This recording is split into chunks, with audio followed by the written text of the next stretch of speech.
Russ, thank you very much for taking a few minutes to chat with me this morning about what's been happening here in Huntington Beach. Happy to do it. Russ, the community learned a week or so ago via a kind of leaked blog post about the severing of relationship between the district and Rainbow. But your company, Republic, got a letter almost a month ago that the public was not made aware of. So you learned about it a while ago. What was your reaction when you saw the letter? Well, the immediate reaction was surprise, and then I think that emotion kind of quickly, turned into sadness. And I'd say today, we're disappointed. Rainbow's been providing service to the school district for more than 40 years, and Rainbow's kind of been there at every step of the way as the school has worked on new programs or had needs, whether it's educational or fun or infrastructure. And so it's been a deep-rooted partnership. And so obviously anytime these kinds of partnerships come to close, there's going to be some level of discipline. I'm not sure if you saw in the papers here in the reporting yesterday, but it was part of the blog post as well, this idea. And then the cited source for the blog post was District Trustee President Gina Clayton-Tarvin, suggesting that OVSD was now going to try and gather all the other local districts to also drop Rainbow. This was substantiated yesterday in the OC Register when John Briscoe was quoted as saying the same thing. What's your thought when you hear something like that? Have you ever had that happen before where a former customer would go off and sort of rally troops against you like that? No, this is definitely an anomaly. It is, as you say, a blog post, and the blogosphere is unfiltered for a reason. It does give people an opportunity to opine, and so when I read that, I hope that that's all that is. That somebody is venting a little bit or kind of communicating without a filter, and again, that's kind of how the blogosphere works. You certainly hope that there's not some sort of resentment that would, eventually, manifest in some sort of coordinated campaign. At the end of the day, Rainbow is a tremendous community partner and provides phenomenal service for its customers. And that record of service and performance will speak for itself. Well, somebody else had mentioned to me yesterday, they wondered that if Rainbow, look, there's been obviously a lot of static between Rainbow and the district. There have been a number of recent violations and, codes and things where, it's obviously a process what you guys are doing in terms of the 2017 end date for closures and things. But I was wondering, and again, this is per somebody else, will there be any change in how Rainbow conducts itself with the community, in particular Oakview and things they do, the outreach programs and things, or will all of those things still continue even given the cutting of service? The short answer is no. Rainbow's commitment to the community runs deep.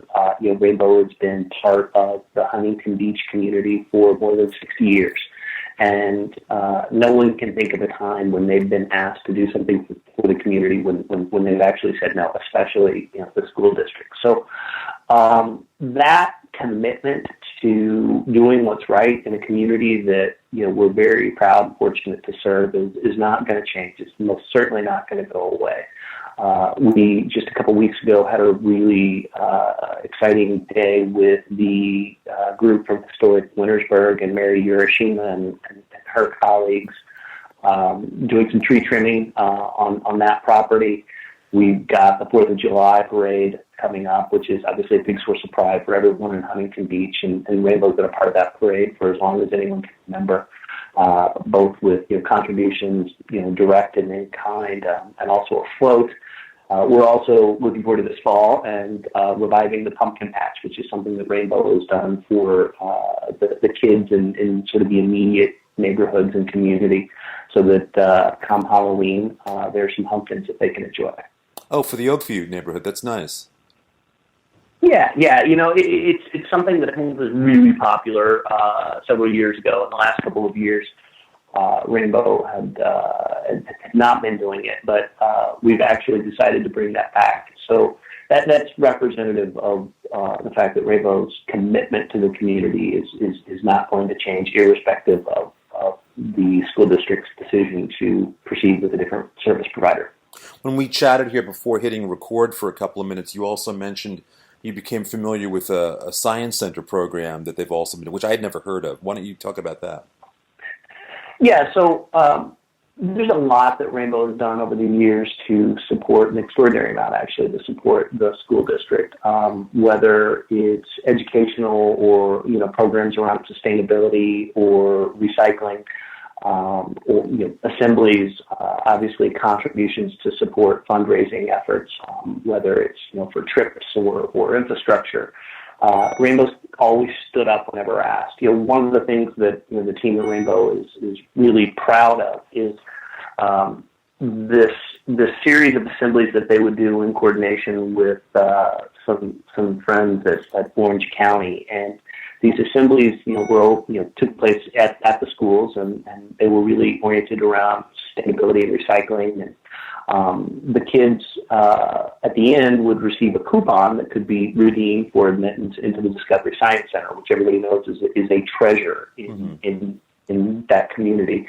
But one of the things I learned recently is, so not only was Rainbow really focused on bringing in helpful content that can prepare the next generation to incorporate sustainability into daily lives and carry forward throughout their life. But they were also there quietly in the background with a checkbook, and they helped to pay for the school bus to take the kids to the Discovery Science Center every time that those kids would go. And that's kind of how Rainbow has operated. They've not really ever been out in front talking about the commitments that they make, or whether it's financial or in kind. They've really been quietly behind the scenes, going about the job, providing service to customers, and trying to be there for a community that they're very proud to serve whenever they're asked. And so, that Discovery Science Center, the assemblies and paying for, the school buses to be able to transport the kids to and from when they go visit the Discovery Science Center, that's just one example of literally dozens, Chris, of where Rainbow's been there when asked. Russ, lastly, any updates you can give people in terms of the enclosure and the, I think it's December 2017 end date, any updates or just sort of general overview of where things are? Sure. So end of 2017 is when the facility there at Rainbow will be, enclosed. And so there are going to be a lot of milestones on that path to the end of December 17 and the enclosure. Some of those milestones are quite significant as it relates to being a good neighbor and controlling any potential for off-site odor. There previously had been some sorting of recyclables that was taking place outside, and Rainbow's moved those operations indoors. They've also put in some sort of reverse fans that will help to keep any air within that enclosure inside that enclosure. They've stepped up on some new misting systems and raising their height. The construction and demolition materials area, there's been some work there. I think one of the more significant initiatives that, as it relates to construction and demolition materials that's coming up is some of those bunkers that hold those materials are also going to be moved indoors. Rainbow is cleaning the facility at the end of every day. They're doing street sweeping on a daily basis as well. So all of these, sort of smaller milestones are on a path to encasing the facility by the end of 2017. That's something that we're working with the Air Quality District on, as well as a lot of local leaders, and we will meet that deadline. But each of these milestones is going to be an important step toward being a good neighbor and controlling odor and getting to a place when the conversation about odor or disruption as it relates to Rainbow operations, whether it's legitimate or not, will be a thing of the past. Well, Russ, thanks for the update. We should. I agree. I'm not sure Rainbow's been as public or out front as they might have helped them a little bit in terms of being a little more public. So we should continue these conversations and again let the people know what's going on. I appreciate you taking a few minutes, and we'll chat again at some point, I'm sure.